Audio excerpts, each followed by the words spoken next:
सूर्य तर जास्त, कारण चंद्र तरी कधी आमोशाला नाही, हा, पण सूर्य तर दररोजच पाहिला ना, मग सूर्याचं नाव का नाही? चंद्राचंच काय नाव आहे? काय कारण काय? या शब्दाची व्याख्या काय? या शब्दाच्या हा शब्द सहज तयार झाला की याच्या पाठीमागे काय इतिहास भूगोल आहे? काय नक्की काय?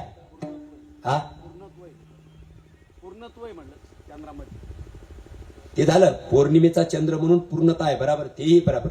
याच्या पाठीमागे हा चंद्राचं नाव त्याच्या समोर लावण्यासाठी या कार्यक्रमाच्या या आयुष्याच्या घटीला हो चंद्राचंच नाव का मला हे बोलायचंय, सूर्याचं का नाहीये? सूर्य पण पूर्णच आहे. तुमचा सूर्य नसत तर तुमची पिकं पण येत नाही, आपल्याला डी जीवनसत्व भेटायचंच नाही, आपले वाकडे तिकडे हातपाय होतील असे. म्हणून सूर्य पण पूर्ण आहे, चंद्र पूर्णच आहे. सूर्य विकासिनी चंद्र विकासिनी किती विस्तार करून घ्या तुम्ही, पण चंद्राचंच नाव काय मला एवढंच बोलायचं, बाकी विस्तार नाही करायचा. या कार्यक्रम बोला बोला इथे अलीकडे नाही आपण आता संवादात्मक चिंतन करायला असं समजूया. इथे या, मला बोला काय याचा पाठीमागचं कारण. मला इतिहास भूगोल सांगायचा काही असला तर, तुम्ही जर विशेष काही सांगितलं तर मला माहित नसेल तर ते सुद्धा मी स्वीकारेन. ऐका एक मिनिट, मला एक वाक्य बोल द्या. मला जे माहिती आहे ते तर मी सांगणारच आहे तुम्हाला, पण मला माहिती नसणार जर तुम्ही काही सांगितलं तर मी तेही मान्य करेल की हे मला माहिती नव्हतं, पण मला माहिती आहे ती मी तुम्हाला सांगणारच आहे. बोला. 85 वर्ष वय झाले, हा, असे त्यांनी प्रत्येक वर्षामध्ये 12 चंद्र हे पौर्णिमेचे संपूर्ण पाहिलेले. असे 1020 चंद्र त्यांनी 85 वर्षात पाहिले. ते मी अगोदर पण प्रारंभाला चिंतन सांगितलं, मला ते नाही विचारायचं. मी ते सांगितलं अगोदर जेव्हा कीर्तन सुरू केलं ना. चंद्र हा महिन्यामध्ये प्रत्येक स्थितीनुसार वाढतो किंवा कमी होतं, तसं माणसाच्या आयुष्यामध्ये वाढ होते. त्याच्या हिशोबाने चंद्राची हे होते नाही का, पौर्णिमेपासून पहिल्या स्थितीपासून प्रतिभेतीपासून पौर्णिमेपर्यंत हा हा हा हा वाढत जातो, आणि पौर्णिमेनंतर अमावस्यापर्यंत परत चंद्राचा आकार कमी होत जातो. बरोबर. माणसाचं आयुष्य जन्मल्यापासून उतारा तरुणांचा म्हातारपणाकडे असं उतारा व्हायला जातं. हे त्याचे लक्षणं आपल्या जीवनात लागू होतात, म्हणून चंद्राचं नाव लावला असं तुमचं म्हणणं आहे का याच्यासाठी? बरं ठीक आहे, स्वागत आहे तुमचं, स्वागत आहे. टाळी वाजवा. आता जवळच बसा, आता पलीकडे जाऊ नका. आता माझं पण तुमच्यापर्यंत सोडतो ना, पण मला याच्या पाठीमागचा इतिहास भूगोल काय तुम्ही लक्षणं सांगितले, याचा अर्थ मग लक्षणाने कितीही करता येतील. चंद्र शीतलता आहे, म्हणून आपल्या जीवनामध्ये शीतलता मिळावी म्हणून चंद्राचा नाव आहे. अशा तर किती अर्थ आपल्याला लावता येईल. पण माझा प्रश्न हा आहे की या वयाच्या उत्सवाच्या कार्यक्रमाला चंद्राचंच नाव लावण्याचं कारण याच्या पाठीमागे शास्त्रीय इतिहास भूगोल काही आहे का? असेल तर तो सांगा, नसेल माहित तर माझ्याकडून ऐका. म्हणूनच मला बोलावलं आहे इथे, म्हणूनच मी कीर्तनकार आहे. हे अहंकार ड्रायव्हर का विलोदारीवर तुम्ही पण गोड सांगितले. तो तुमचे असे लक्षण तुम्ही बराबर सांगितले, त्याच्यात अजिबातच काही नाही. म्हणजे तुम्ही वही पेन घेऊन बसले तर त्याच्यावर अजून विस्ताराने सांगू शकाल, हेही मी समजू शकतो. मी कुणाच्या बुद्धीला कमी कसं लेखू? अरे सर्वांना परमात्म्याने बुद्धी दिलेली, तुम्ही त्याचा विस्तार लक्षणात्मक अजूनही काढू शकता. जे आता सांगितलं का याच्यापेक्षा अजून सांगू शकता. बसल्यानंतर विचार येत असतात माणसाला. प्रश्न विचारल्यानंतर मी सांगितले, मला याच्यावर काही माहित नव्हतं. हा ऐका, तुम्ही लक्षणं सांगितले, मी याच्या पाठीमागचा इतिहास भूगोल काय शास्त्रीय हे सांगून मी पुढे चालतो. विठ्ठल विठ्ठल.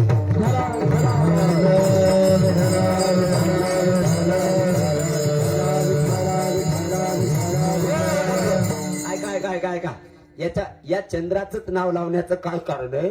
असे वाल्मिकी रामायण बघा, नाही तर माझं रामचरित मानस बघा गोस्वामी तुळशीदासजीचं. बरं मी एक प्रश्न पहिला विचारतो तुम्हाला, सोपं कळावं म्हणून. राम सूर्यवंशी आहे, बरोबर आहे? राम सूर्यवंशी आहे, पण रामाच्या समोर सूर्याचं नाव नसताना चंद्राचंच का आलं? या अशा कारण गोस्वामी तुळशीदासजींनी खूप विस्ताराने सांगितलेत रामचरित मानस ग्रंथामध्ये. बघा तुम्ही, राम सूर्यवंशी आहे मग सूर्याचं नाव पाहिजे होतं त्यांच्या समोर, पण तिथं चंद्राचं नाव आलं, रामचंद्र भगवान की जय. चंद्र कशाला असायला पाहिजे? सूर्य असायला पाहिजे. याचा खूप विस्तार तुळशीदासजीने केलाय. त्याच विस्तारामध्ये या चंद्राचा सर्व जीवनाचा परिपाठ सुद्धा सांगितलाय. तो परिपाठ मला तुमच्या समोर सांगायचा आहे, तो मला सांगायचा आहे. ते रामाचा जन्म झाला ना, तेव्हा सर्वांना आनंद झाला. वनाला आनंद, वाऱ्याला आनंद. मी काय रामायण नाही सांगायला आलो, मी आता सांगूनच इथे आलोय. आणि ऐकायचं असं तर आता 15 तारखेपासून इथे नगरमध्ये प्रारंभ आहे. ऐका मी त्याचा फक्त सूत्र सांगायलो. रामचंद्र प्रभूजीचा जन्म झाल्यानंतर वनाला आनंद, वाऱ्याला आनंद, मन्याला आनंद, पर्वताला आनंद, सूर्याला आनंद. सूर्याला इतका आनंद झाला, 1 महिनाभर जाग्यावर थांबला. ती माध्यानाशी दिनकर पळभरी होय स्थिर. विस्तार नाही करणार हा, मी फक्त मुद्द्यापर्यंत चाललो.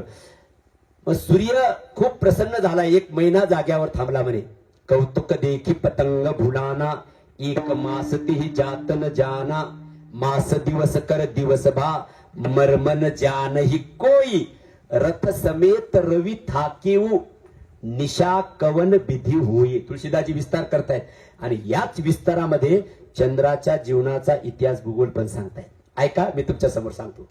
ते सूर्य खूप आनंदी झाला. मग चंद्र सर्व बधाई देण्यासाठी आले, चंद्र नाही आला. मग रामचंद्र प्रभूजीने सहज विचारलं, का रे चंद्रा, सर्वजण मला बधाई देण्यासाठी आले, सूर्य 1 महिनाभर जाग्यावर थांबला, तू का नाही आला? चंद्राने सांगितलं, येऊ कस काय, हा सूर्य जोपर्यंत पुढे होत नाही तोपर्यंत मला येता येत नाही. म्हणजे हे अमेरिकेत जात नाही तोपर्यंत पूर्ण रूपाने मला इथं, तुम्ही आता जे म्हणले 12 वर्षामध्ये 12, तुम्ही पूर्ण रूपाने इथं येत नाही. आणि मी जोपर्यंत या भारतात येत नाही देवा, तोपर्यंत तुमचं यथार्थ दर्शन होत नाही. हे कोण बोललं? टाली बजाने येतो, जोरशे बजाव ना, ढिली काय कुठे जाते. तिकडे पाठीमागे त्यांनी टाळी वाजवली म्हणून मग हा असं कोण करायला वाजवायचं. मग तो म्हटला, मी जोपर्यंत भारतात येत नाही तोपर्यंत मला तुमचं दर्शन होत नाही. देवा, हा सूर्याला खूप अभिमान झाला, तुम्ही त्याच्या वंशात जन्माला आलात, मग तो पुढेच सरकना, म्हणून मला येता येत नाही. भगवंत म्हणले, आज तुम्हाला सिद्ध करून दाखवलं की मी भगवंत असताना सुद्धा एकाच वेळेला सर्वांना सुखी करू शकत नाही. मग आता देव करू शकत नाही एकाच वेळेला सर्वांना सुखी, तर मानव कुणाला करू शकेल? आपण तर जीव आहेत. पण तो चंद्राला भगवंत म्हणले, बाबा मी प्रयत्न करतो तुला सुद्धा सुख द्यायचा, मी एक काम करतो. तो म्हणला, हा सूर्य पुढे जात नाही, याला पुढे पाठवा, मग मी इथे येतो. भगवंत म्हणले, जाऊ दे, त्याच्या वंशात जन्माला आलो म्हणून त्याला जास्त आनंद झाला. सूर्यवंशामध्ये एक काम करतो, या त्रेतायुगामध्ये मी सूर्यवंशात जन्माला आलो, द्वापार युगामध्ये मी चंद्रवंशात जन्माला येईल. या वेळेला मी दुपारी जन्माला आलो, तिथंच सर्व विस्तार केलाय. तिथंच या वेळेला मी दुपारी जन्माला आलो, दुपारी 12 वाजता माध्यान्हाला, मी त्यावेळेला रात्रीच्या माध्यान्हाला जन्माला येईल. सर्व जग झोपलेला असेल, चंद्रा तू एकटा दर्शन करशील. बस का बाबा, आता झाला का खुश? तो म्हणला, नाही, अजून काहीतरी द्या.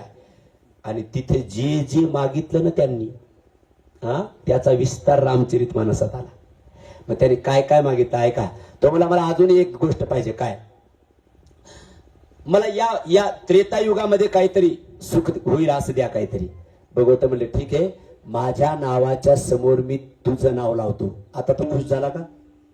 म्हणून आपण काय म्हणतो, राम सूर्य भगवान की.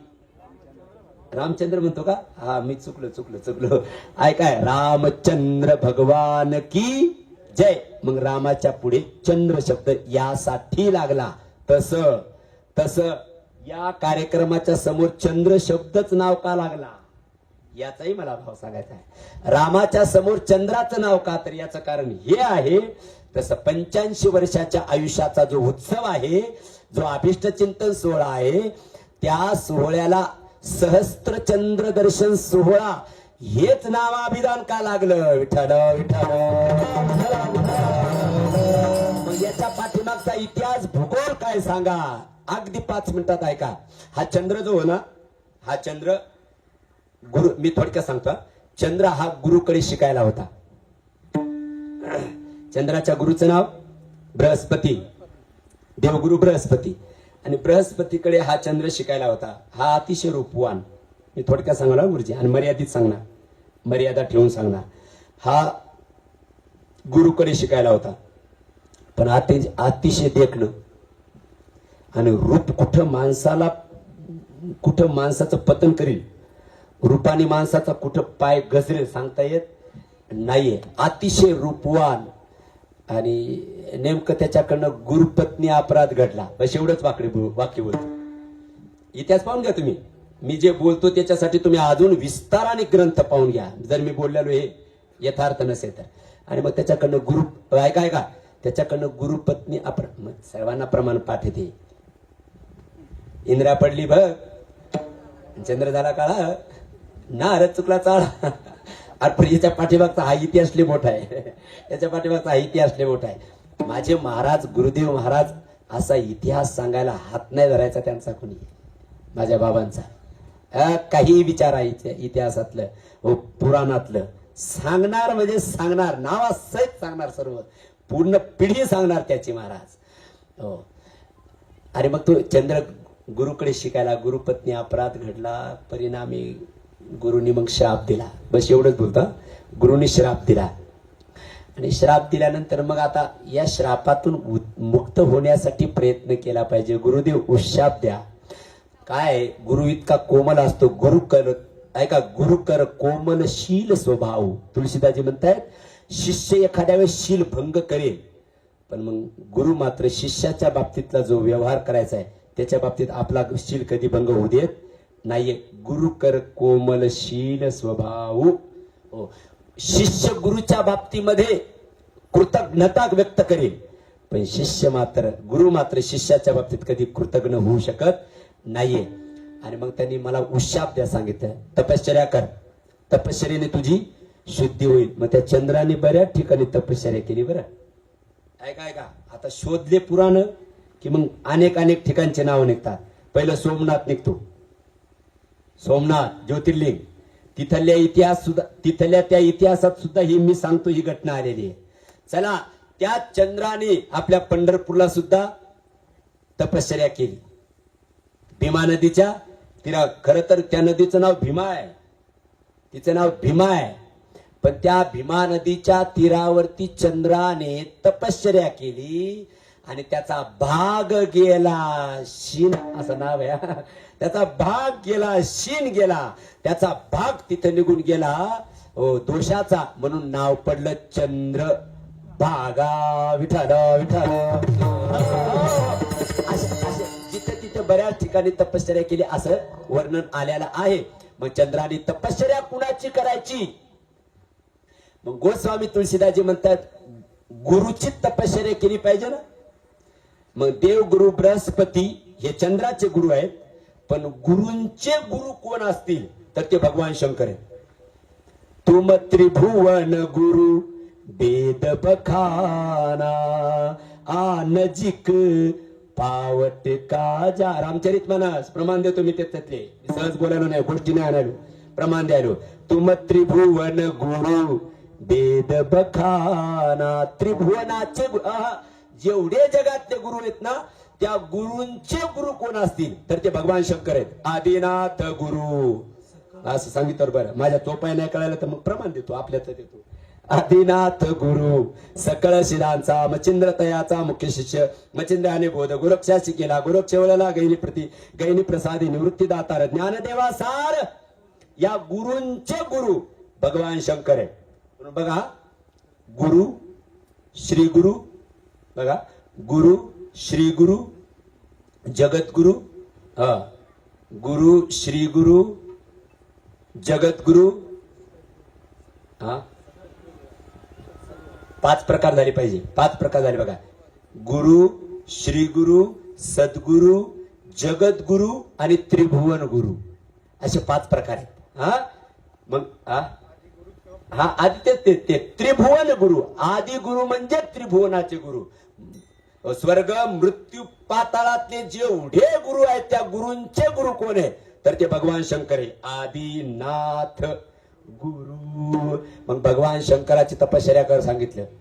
मग भगवान शंकराची तपश्चर्या केली. भगवान शंकर प्रसन्न झाले. लगेच होतात कीर्तनात, कारण लय गरम व्हायला लागला. तर ऐका, भगवान शंकर प्रसन्न झाले. बोल चंद्रा काय पाहिजे, ओ चंद्रा बोल काय पाहिजे. हे भोळ देव, हे भोळ झालं प्रसन्न. माग तुला काय पाहिजे. या चंद्राने मागण्यासाठी काही मागे पुढं पाहिलंच नाही. जेवढं मागायचं तेवढं त्यांनी मागून घेतलं, कारण तपश्चर्या अनेक ठिकाणी केली त्यांनी. काही काही माणसं लेच मागतात, ले मागतात म्हणजे पाकिटाच्या वर बी मागतात. काय काय काय हो, बोल म्हणे काय पाहिजे. मग चंद्राने एक एक गोष्ट मागायला सुरुवात केली. पहिलं तर देवा, मी माझ्याकडनं अपराध घडला, या अपराधाचं निवृत्ती व्हावी, याचं क्षालन व्हावं, असं मला वरदान द्या. ठीक आहे, तथास्तु. माझी पूजा व्हावी, असा एक मला वरदान द्या. मोजा बर का, किती वरदान घेतली. क्षालन व्हावं एक, बर. मला माझी पूजा व्हावी, तथास्तु, तुझी पूजा होईल. म्हणून तुम्ही कोणत्या दिवशी पूजा करता चंद्राची? चतुर्थीच्या दिवशी पूजा नाही करत का तुम्ही? हा, माझी पूजा व्हावी, तथास्तु. चला बोला, अजून काय पाहिजे. त्याने सांगितलं, मी समाजाला काही द्यावं, प्रकृतीला काही द्यावं. प्रकृतीमुळे माझं सौंदर्य वाढणार आहे ना, तर प्रकृतीला मी काही द्यावं. म्हटले देतो. चंद्र विकासिनी कमळ, आलं सर्व चिंतन. चंद्र, सूर्याच्या किरणाने काही कमल उगवत होतात, आणि चंद्राच्या किरणाने काही, म्हणून ब्रह्म कमल कधी येतं? रात्री येतं. मग ते चंद्र विकासिनी कमल आहे. तथास्तु. झाले 3. चला पुढे 4. देवा, मी काही समाजाला विशेष द्यावं, असं काहीतरी द्या. म्हणजे तू अमृत देशील लोकांना, तू अमृत देशील. तथास्तु. चंद्र अमृत सुखे सेविल असता जाता. चला पुढचं नाही बघायचं. 4 झाले, 5 झाले, 4 5. आता 5वा आहे का, माझ्या नावाने काहीतरी उत्सव व्हावा. म्हणे माझ्या नावाने उत्सव व्हावा, माझी पूजा व्हावी, माझी पूजा व्हावी. मला लोकांनी दंडवत घालावा. आता 5वा आहे का, मला लोकांनी प्रणाम करावा. ते म्हणले असं तर कोणी प्रणाम करणार नाही. बरं, माझ्या पूर्ण स्वरूपाला कोणी प्रणाम करेल.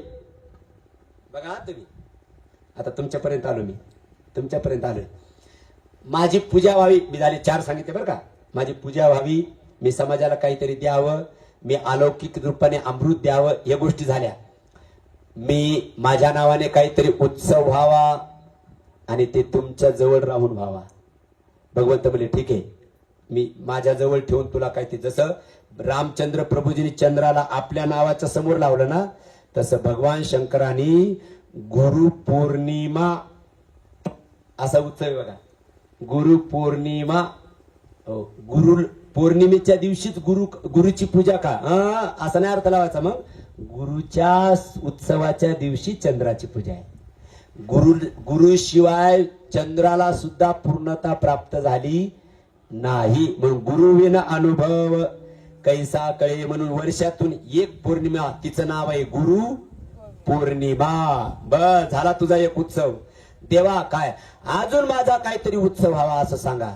भगवंत म्हणले ठीक आहे, तू ज्या दिवशी पूर्ण रूपाने विकसित होशील, 16 कला पूर्ण, त्याला काय म्हणतात, 16 कला पूर्ण विकसित ज्या दिवशी होशील, आणि हा 16 कला पूर्ण असणारा पूर्ण पौर्णिमेचा चंद्र जो व्यक्ती आपल्या आयुष्याच्या 85 वर्षापर्यंत 1020 वेळा बघेल, त्याचा एक सोहळा होईल, आणि त्या सोहळ्याचं नाव तुझं राहील. आणि म्हणून नाव तयार झालं सहस्त्रचंद्र दर्शन सोहळा. विठ्ठल विठ्ठल.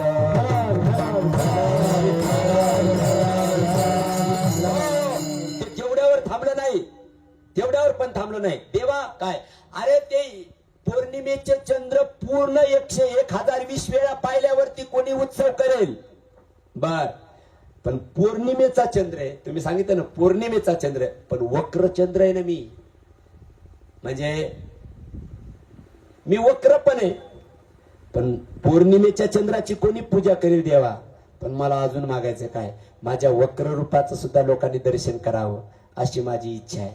भगवंत म्हणले तसं कोणी नाही तुझ्या स्वरूपाचं, वक्र स्वरूपाचं तुझं तसं दर्शन कोणी करणार नाही.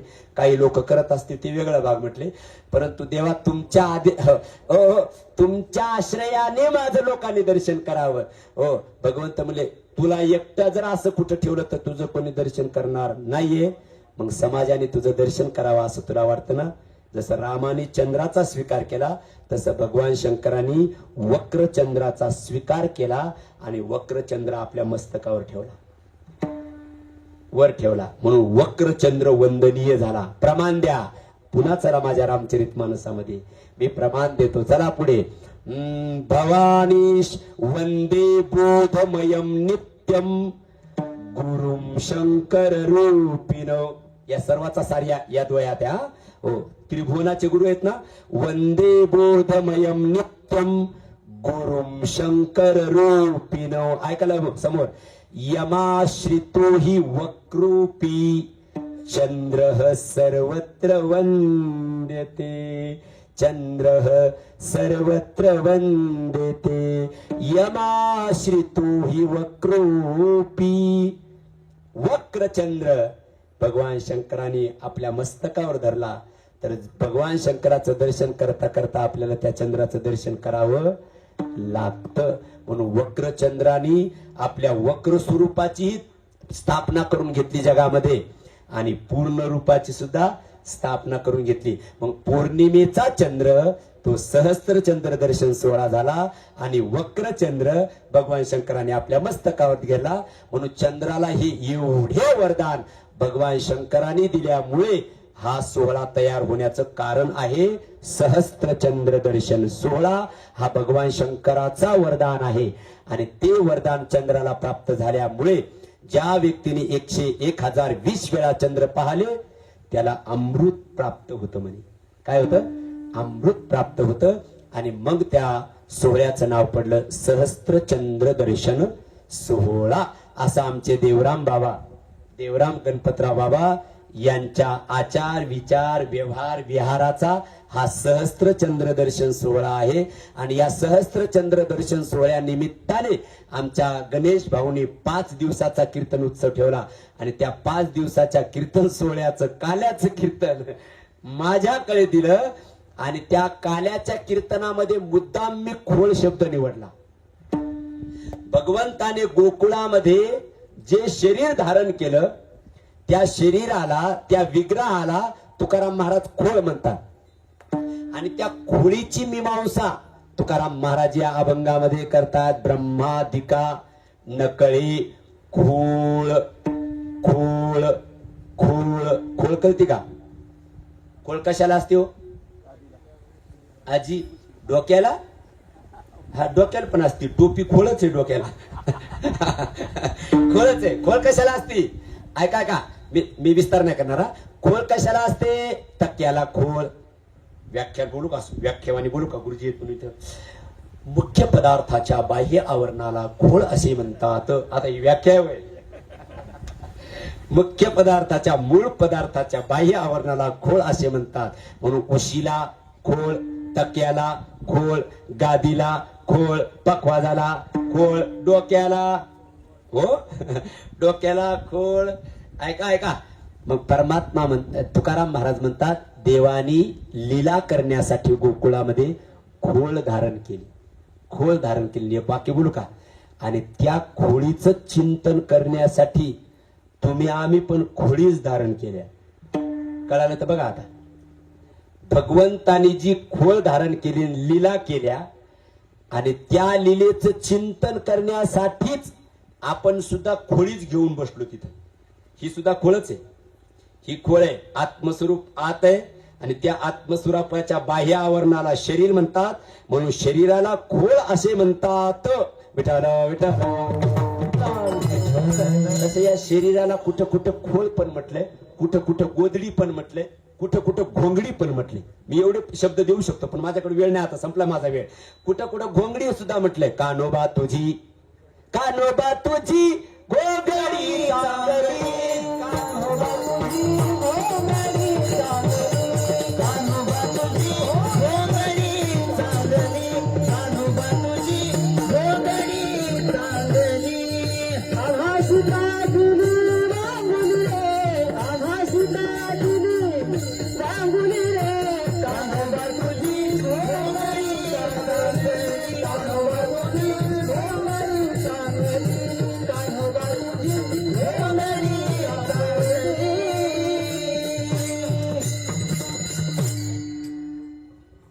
ज्ञानोबाला खोळ म्हणतात.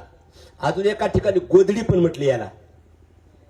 याला गोदडी पण म्हटलंय. हो, म्हणून तर सांगितलंय मळू नका, मळू नका गोदडी, आणि मळाली तर धुवून काढा.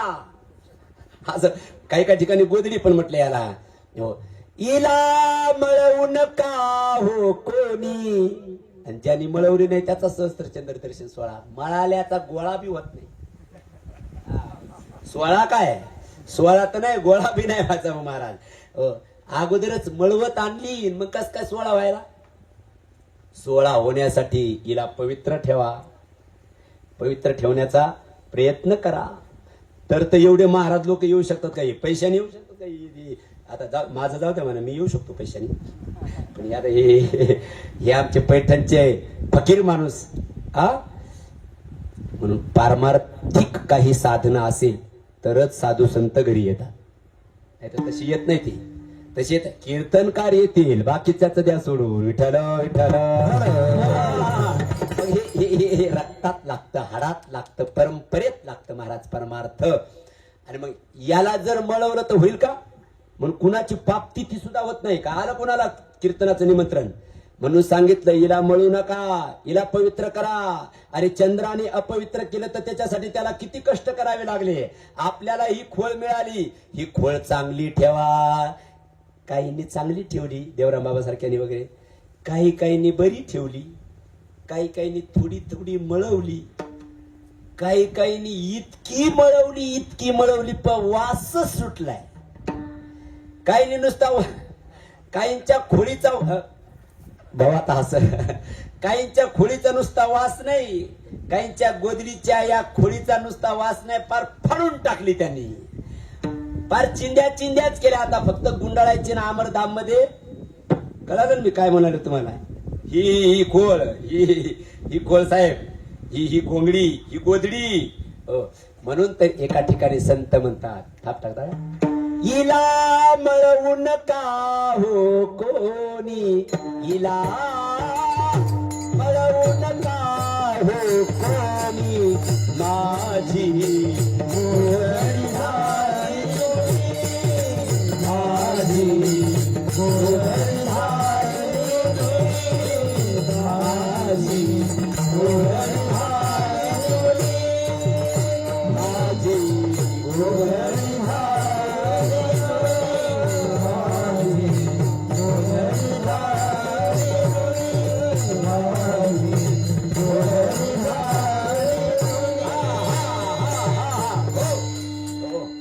माझी गोदडी झाली जुनी. मग आपल्याला संदेश दिला, हिला मळवू नका हो कोणी. मग मळाल्यावर काय करा आता. तुकाराम महाराज म्हणजे घाबरू नका, मळाली तर धुवून काढा, धुवून काढा. म्हणजे गोदडी धुता पण येते, चंद्राने नाही धुवून काढली का, तशी आपण पण धुवून काढू शकतो. मग हे आपल्याकडे लावायचंय. देवराम बाबांचा सहस्त्रचंद्र दर्शन सोहळा होतोय, हा आनंद आहे.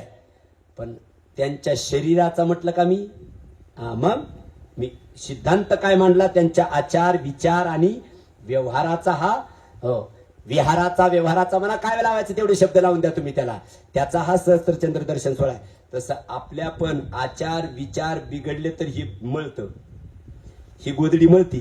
मग ही नाही मळवली ना तर मग आपला सहस्त्रचंद्र दर्शन सोहळा आपल्या पोरांनी नाही केला तरी समजा. आता यांनी केला, हे भाग्यवान आहेत बिचारे बाबा, भाग्यवान की पोरांना एवढी जाण आध्यात्मिक राहिली. मला वाटतं मुलं चांगले निघणं ही त्या माणसाची खरी संपत्ती, खरी संपत्ती. ज्याचे मुलं प्रेमळ निघले, आज्ञाधारक निघले, समजून घ्यावं त्या माणसाचा प्रापंचिक व्यवहारही सफल झाला आणि पारमार्थिक व्यवहारही सफल झाला. मग आनंद कोंदला मागे पुढे म्हणावं लागेल, मग म्हणावं लागेल.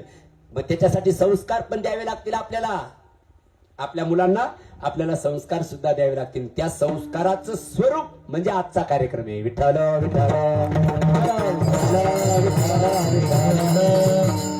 मग आपल्या पोरांनी नाही केलं आपलं तर आपण आपलाच होईल असं काहीतरी प्रयत्न करा. आपला सोहळा आपणच भोगू, आपण ते सुख, आपुले ते सुख. मग आपणच आपली गोदडी मळू द्यायची नाही. नाही मिळाले की हिचा सोहळा आपणच करून टाकायचा आपला. वा आज म्हणायचं आपला सोहळा आपण करतोय कस काय मळूत दिलं नाही. ते जोग महाराज स्नानाला गेले गंगेच्या तीरावर आणि गेल्यावर ते काशीमध्ये स्नान करताना ब्राह्मण म्हणले हातावर फुलं घ्या अक्षता घ्या. हा पापोहम पाप क्रमाहम पापात्मा पाप संभवा त्राम्याम कृपया गंगे सर्व पाप हरा भवे. सोडा पाणी. ते जोग महाराजांनी हातातले अक्षदन पुष्प ते ब्राह्मणाला म्हणले हात पुरकर घे इकडं त्याच्या हातावर टाकून दिल्या. काय म्हणला तू पापोहम पाप क्रमा. अरे पापच केलं नाही तर पाप जायची इच्छा या गंगेला करायची काय गरज आहे. त्या अक्षदान पुष्प आहे ना याचे सोडायचे समर्पण करायचे. ते ब्राह्मण देवतेच्या हातावर ठेवले सांगितलं अरे या शरीराने पापच केलं नाहीये तर गंगेला कशाला प्रार्थना करू माझं पाप घाल म्हणून. मला वाटतं याला म्हणावं आपला सोहळा करणे. आपण आपला सोहळा करणं. हा दुसऱ्याने करू अथवा न करू आपण आपला सोहळा करू शकतो. पण त्याच्यासाठी ही घोंगडी आपण गोधडी आपण पवित्र ठेवायची. मलाली तर काय करावं धुवून काढायची. कशाने धुवून काढायची. तुमच्याकडे कशाने काय धुतात तुमच्याकडे कपडे बरोबर आहे. कशाने धुतात डिझेलने. गाडीत टाकायला भेटणं तर धुवायला कुठे भेटायचं. कशाने धुता पाण्याने. बरं साबण म्हणा. बरं चला तुम्ही साबण म्हटल्या. साबण पाणी आणि लय मळालेलं असेल तर मग ब्रश घासून काढायला नको का. घासून काढायला या 3 गोष्टी लागतात साहेब. 3 गोष्टी लागतात ऐकाय का. मग तसं ज्ञानाचं सत्संग करून ज्ञानेश्वरी वाचून गाथा वाचून संतांच्या संगतीत राहून ज्ञानाचं साबण मिळवा भक्तीचं जल मिळवा आणि वैराग्याचं ब्रश मिळवा आणि आपल्या गोधड्या घोंगड्या धुवून काढून आपण आपलाच सहस्त्रचंद्र दर्शन सोहळा करून घ्या. कुणी धुतली का. अरे लागल तेवढ्याची उदाहरणं दिले. ही धुतली हरिचंद्राने. ही धुतली हरिचंद्राने तारामतीने रोहिदासाने. या अभंगात सर्व यादी दिल्या. हिला मळवू नका आणि मळाली तर धुवून काढा आणि चंद्रासारखी पवित्रता आपल्याला सुद्धा प्राप्त करून आपला सुद्धा बसल्या स्वतःचा सहस्त्र चंद्र दर्शन सोहळा करून घ्या. म्हणून हिला घोंगडी म्हटलंय कुठं गोधडी म्हटलंय कुठं खोळ म्हटलंय. तसं देवाने सुद्धा खोळ धारण केली आणि त्या खोळीचं चिंतन करण्यासाठी आपण खोळी घेऊन बसलो. मग भगवंताची खोळ कशी होती या खोळीचा विशेष तुकाराम महाराज या अभंगात सांगतात. ही खोळ हिचे 3 विशेष थांबतो 5 मिनिटात सांगतो थांबून घेतो. ही खोळ अतिशय सुंदर होती. आता खोळ शब्द का वापरला लय मोठे तात्विक चिंतन याच्या पाठीमागे. हो खोळ शब्द वापरून तुकाराम महाराजाला नक्की काय सांगायचे. वरवरचं चिंतन सांगायचं. तुकाराम महाराजाच्या शब्दाची खोलीले होय. मग तुकाराम महाराज हा खोळ शब्द लिहून काय सांगतात. तुकाराम महाराज द्वैतवादी जे म्हणतात ना तुकाराम महाराजाला लोक काही आहेत महाराज म्हणून बोलायला जे तुकाराम महाराजाला द्वैतवादी म्हणतात ना तुकाराम महाराजांनी हा खोळ शब्द लिहून त्या द्वैतवादी म्हणणाराच्या कानफाडीत लावलेला आहे. अरे ही खोळ कळालं का बघा. खोळ परमात्म स्वरूपातना आमची स्वरूपाता भिन्न नाहीये. हा अद्वैत सिद्धांत सांगण्यासाठी सुद्धा खोळ शब्द लिहिला आहे. आता याचं चिंतन करायला बसू तर आता आहे का वेळ तर नाहीच. पण खरं सांगू काल्याच्या कीर्तनामध्ये तत्वचिंतन करण्यासाठी थोडस वातावरणाचं तिथल्या स्थितीचं सामर्थ्य बल भेटत नाही. कसं काय काल्याचं कीर्तन म्हटलं की काल्याच्या कीर्तनात भावनेला अतिरेक असतो. भावनेचा अतिरेक असतो. कुणाला काला कीर्तन म्हटलं की त्याला लगेच कळतंय कृष्णाचं चरित्र. हा भावनेचा अतिरेक असतो आणि तात्विक चिंतन करण्यासाठी भावनेला बाजूला सारावं लागतं आणि बुद्धीला समोर करावं लागतं. मग तात्विक चिंतन घडत असतं. आता कुठं करत बसू त्या खोळीचा फक्त एवढाच आहे पटवून द्यायचं आणि थांबून घ्यायचं आहे. या खोळीचा पहिला विशेष ही खोळ सुंदर होती. या खोळीचा दुसरा विशेष ऐका ही खोळ सर्वांना सारखी वाटली नाही. आणि या खोळीचा तिसरा विशेष ही खोळ चांगल्याला आकलन झाली नाही कळाली नाही. इथं आपला अभंगाचा प्रवेश आहे. बघा ही खोळ सुंदर होती सांगायचं कारणच नाही फक्त प्रमाण म्हणतो. अधरम मधुरम वदनम मधुर थांबा बाळा तू वाजव थोडा वेळ.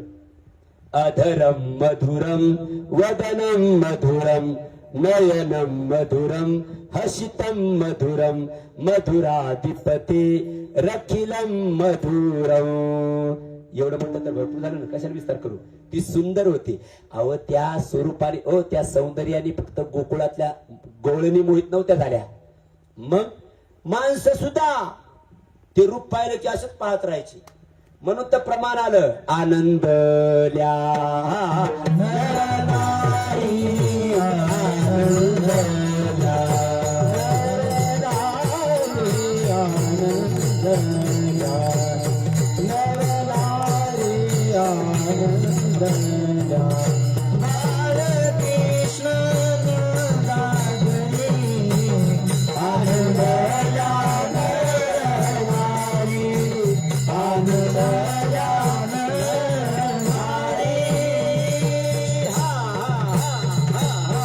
बालकृष्ण नंदा घरी. मला पहिला फक्त पुढचा शब्द घ्यायचा आहे. आनंदल्या नर नारी.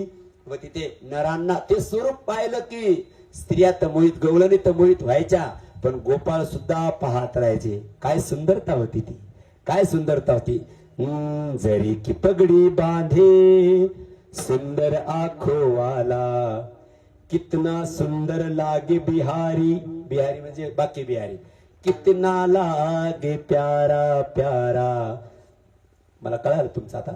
हो प्यारा आहे पण तो सुंदर आहे. पहिला विशेष त्या सोडून.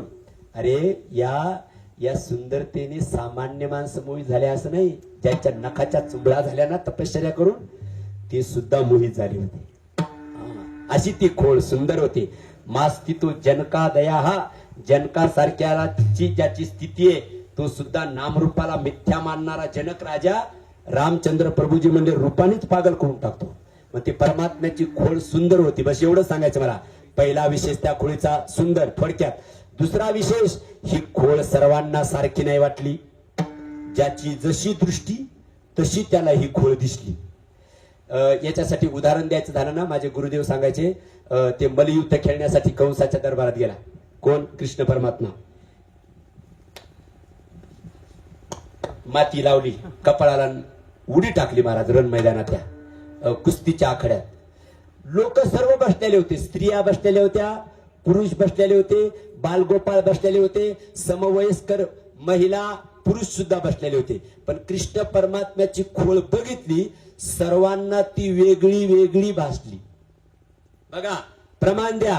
जाकी रही भावना जैसी, प्रभु मूर्ती लागे तनु तैसी. तिथे लहान लहान मुलं होते ना, त्यांना वाटलं राव याच्यासोबत युद्ध असतं का. अहो हा एवढा देखणा माणूस, हे एवढं देखणं पोरग, अहो याच्यासोबत तर वाटतं गोट्या खेळाव्यात. हे माझं वाक्य नाही, हे राऊत बाबाचं वाक्य. अहो ही एवढं सुंदर ही परमात्म्याची खोळच वापरतो हा शब्द. अहो याच्यासोबत मल्लयुद्ध नाही खेळायला पाहिजे, मग याच्यासोबत गोट्या खेळायला पाहिजे, इट्टी दांडू खेळायला पाहिजे. अहो हे युद्ध बरोबर नाही. या कंसाचं डोकं बिघडलं म्हणे. कुणासोबत युद्ध करायला होतं राव म्हणे हे मल्लयुद्ध. हा जमलं नाही, हे जोडी नाही जमली. जे म्हातारे माणसं होते ना, म्हाताऱ्या माणसाला वाटलं राव याच्यासोबत मल्लयुद्ध नाही खेळायला पाहिजे, मग या पोराला कडेवर घ्यायला पाहिजे आणि दुकानात नेऊन याला पंडित पोंगा घेऊन द्यायला पाहिजे. पंडित पोंगा आपल्याकडे असेल ना पंडित, त्याला काय म्हणतात, कुरकुरे म्हणायचं का. हा याला कुरकुरे घेऊन द्यावे म्हणजे, याला बंबई मिठाई घेऊन द्यावी म्हणजे याला. हो या पोरासोबत युद्ध असतं का राव. कंसाचं डोकं बिघडलं म्हणे. काही माता मावल्या होत्या, त्यांना वाटलं मातृत्व भाव जागा झाला. हे लेकरू किती देखणे गोडे, याच्यासोबत कुठं मल्लयुद्ध असतं का. मला तर वाटतं याला मांडीवर घ्यावं आणि याला दूध भात लोणी खाऊ घालावं. महिलांना वाटलं. जाकी रही भावना जे सर्वांना सारखी नाही वाटली खोल. बर तिथं काही तरुण मुली होत्या ना, त्यांना हा परमात्मा श्रीकृष्ण कामदेव वाटला. कामदेव वाटला एवढा शब्द बोलता. त्यांना कामदेव वाटला.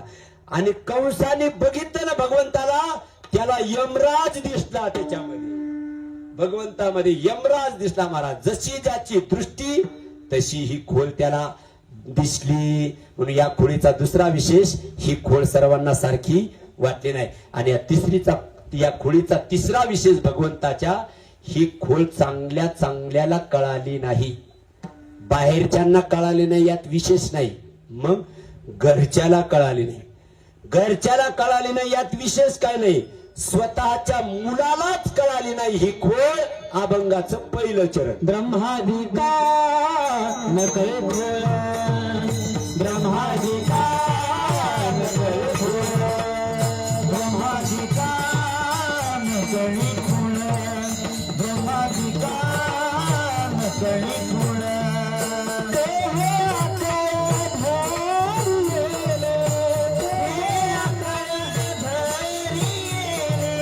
देहे पावा वाही गाठी, वाही गाठी, वाही पावा वाही गाठी, वाही गाठी, वाही गाठी. थोडक्यात घ्या. ती परमात्म्याची खोड बाहेरच्याला नाही कळली जाऊ द्या, अरे स्वतःच्या पोरालाच कळाली नाही. स्वतःचा पोर कोण?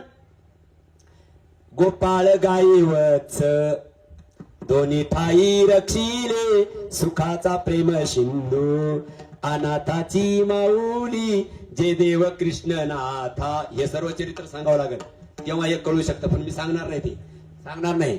ते काय झालं, ब्रह्मदेवाला ही खोड कळाली नाही म्हणे. ब्रह्मदेव कोण आहे? भगवंताचा मुलगा. जयाची नाभी कमळी जन्म चतुरान ना हो, विष्णूच्या नाभीतून कमळन, कमळातून ब्रह्मदेवाचा जन्म. म्हणून ब्रह्मदेवाचा पप्पा भगवान विष्णू, पण पोरालाच खोड नाही कळाली.